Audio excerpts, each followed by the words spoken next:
Sebanyak 263 warga usia 17 tahun antri di kantor Desa Ciherang sejak pagi hari Sabtu kemarin. Hal ini sesuai dengan jadwal dari Kecamatan Dramaga. Perekaman KTP bagi warga masyarakat usia 17 tahun wajib memilikinya. Pasalnya tahun 2024 akan dilaksanakan pemilu. Bulan Februari tahun 2024, pemilih pemula tersebut telah menginjak usia 17 ataupun lebih. Panitia pemungutan suara Desa Ciherang terus mengawal jalannya perekaman KTP agar data pemilih pemula sesuai data jumlah hak suara di Desa Ciherang. Perekaman KTP di wilayah Kecamatan Dramaga baru berjalan 4 desa dari 10 desa. Ya, ini banyak hubungannya terkait dengan daftar pemilih DPT.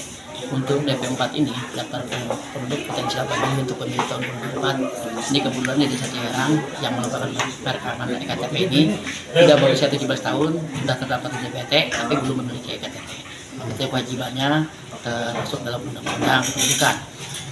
Usia 17 tahun harus sudah memiliki KTP. Jadi wacana kita untuk pemilih pemula yang belum memiliki KTP.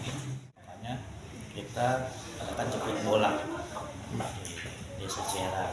Hari ini kita bersebar datanya dari yang wilayah yang terdapat nama-namanya yang sudah terdetek sejumlah tadi 263 orang.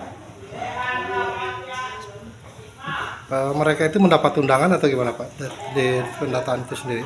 Kita kasih undangan melalui pengurus RT dengan nama-nama yang sudah terlampir supaya lebih tahu lah si pengurus nama-namanya baik yang bayarnya jelas. Dari Dramaga Kabupaten Bogor, Iman Abdurrahman melaporkan.